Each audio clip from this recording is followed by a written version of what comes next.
La plupart des histoires de l'Égypte ancienne, des Mayas et des Incas, évoquent les dieux du soleil descendant sur la terre et enseignant aux hommes l'ingénierie, l'écriture et toutes leurs sciences.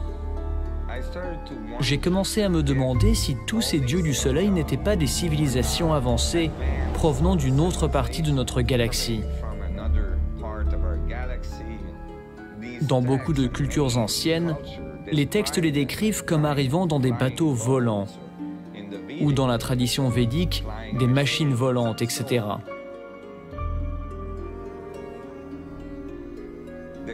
La venue de ces dieux du soleil a été mentionnée à maintes reprises à travers l'histoire.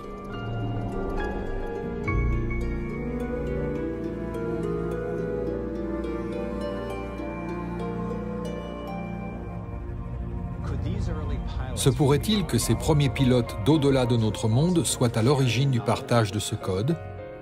Se pourrait-il qu'ils exploitent vraiment son pouvoir pour se propulser à travers le cosmos? Je ne pensais pas que mes recherches me mèneraient jusque-là, et ces notions ont ébranlé mon univers. Mais Nassim disposait de preuves imposantes pour appuyer ses théories, et je ne voyais pas d'autre moyen rationnel permettant d'expliquer que des concepts mathématiques et physiques avancés remontent à plus de 3000 ans.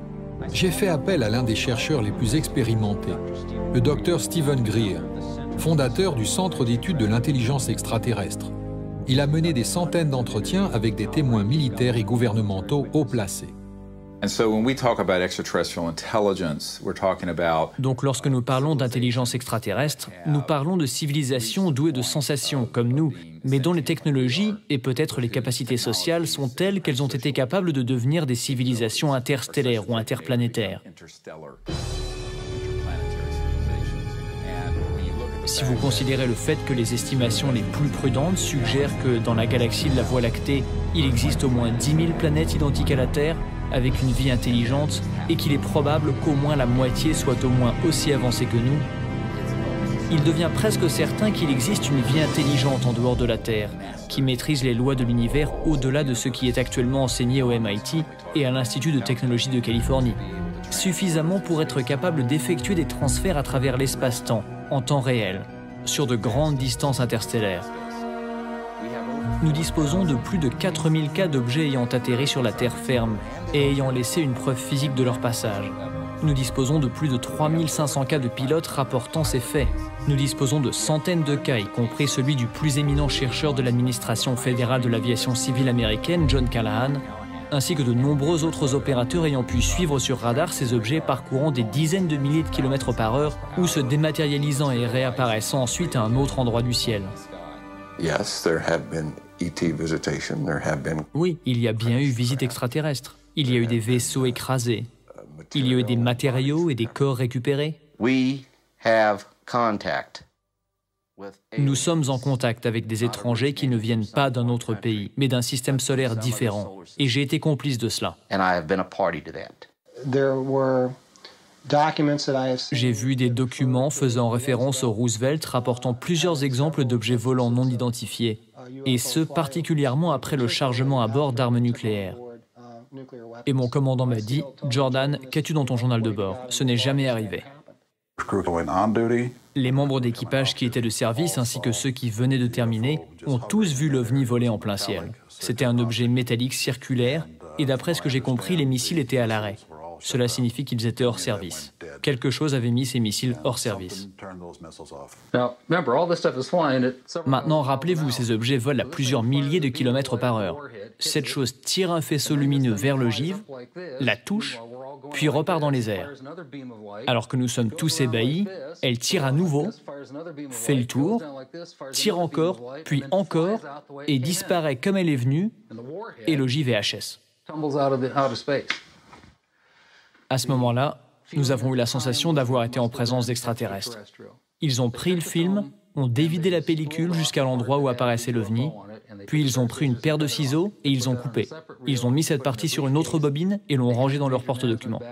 Ils ont rendu le reste du film au Major Mandsman et lui ont dit « Pas besoin de vous rappeler, Major Mandsman, la gravité d'une atteinte à la sécurité nationale, n'est-ce pas? Nous considérons que l'incident est clos. » Allez raconter que vous avez été impliqué dans un incident avec un ovni. On vous regardera en se disant qu'on ferait mieux de vous passer la camisole.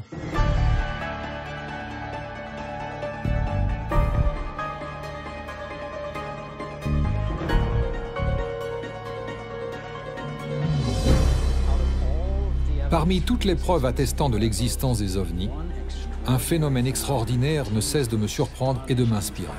Il s'agit, un peu partout dans le monde, de l'apparition des crop circles, cercles dans les champs.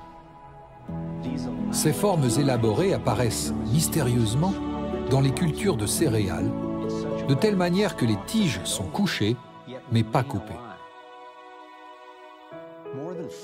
5000 de ces formes sont apparues dans 30 pays, essentiellement en Angleterre.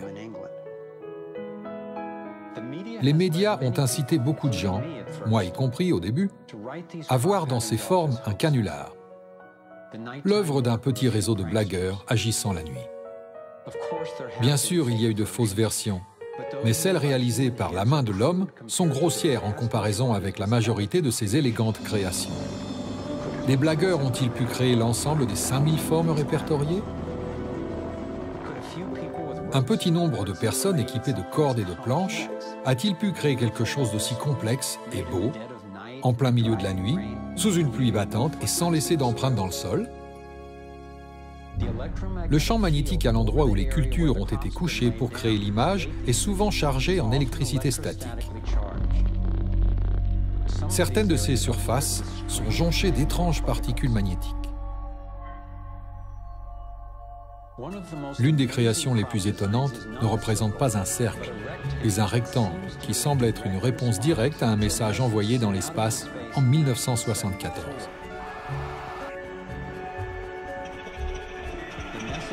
Le message était un signal radio indiquant la localisation de notre planète dans le système solaire et la présence des terriens, envoyé dans l'espoir qu'il puisse être reçu et interprété par une intelligence extraterrestre.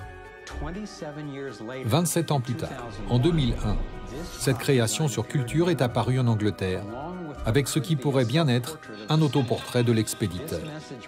Ce message correspond au format du signal de la NASA et décrit un système solaire différent du nôtre. Il fournit une image de l'expéditeur, de l'ADN non humain et une antenne micro-ondes qu'ils ont apparemment utilisée pour communiquer au lieu de l'antenne radio que nous avions utilisée.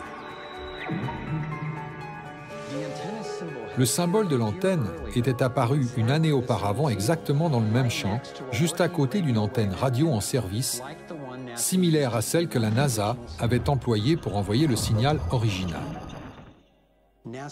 La NASA continue de nier tout contact extraterrestre, quel qu'il soit.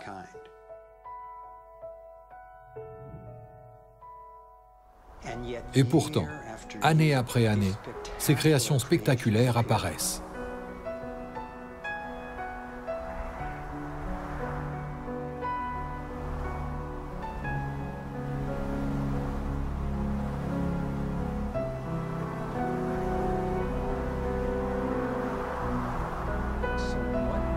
Que peuvent-elles donc signifier? Voici des versions bidimensionnelles qui semblent révéler le Thor en 3D.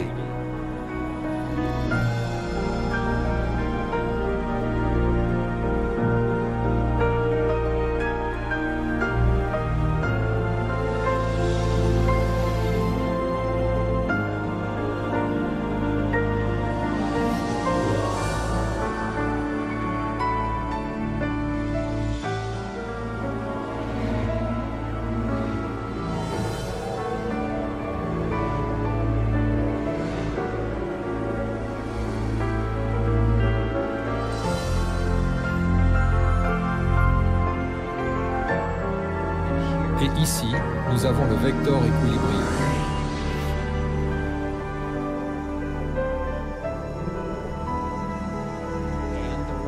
Et la forme correspondante de 64 unités d'énergie que nous avons vues encodées dans les arts de tant de cultures anciennes.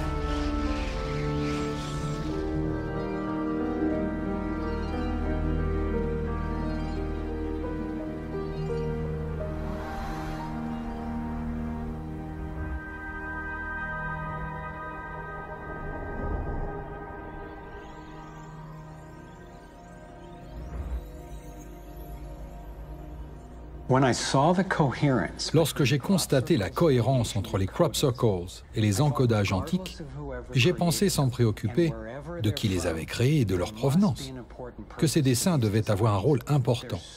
Ils sont tellement cohérents.